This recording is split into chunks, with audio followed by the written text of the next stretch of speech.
ating MOU signing. So, with this, ating iniimbitahan po ang ating President ng Triathlon Philippines, Mr. Tomas P. Carrasco Jr. Pinangungunahan din po ito kasama ng ating Sports Development Office Action Officer, Coach June Carlos sa Coach June.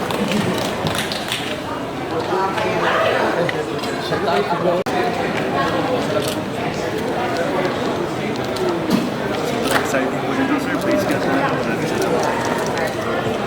Very happy. So malaki yung braso. Yan.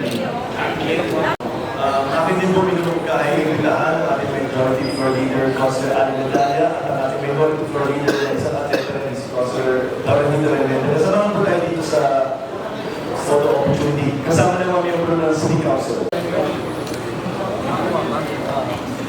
Yari naman po, Yari o. Pala na ang national hospital. TV naman TV.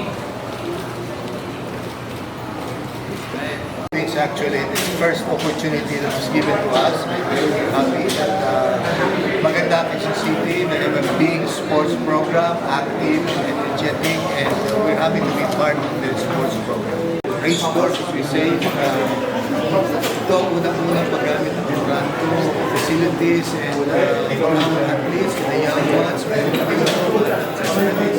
super bright kids, our juniors, 13 to 15, and 16 to 19 years old, and our athletes. And they should be very, very happy. They should be very, very happy to use the new experience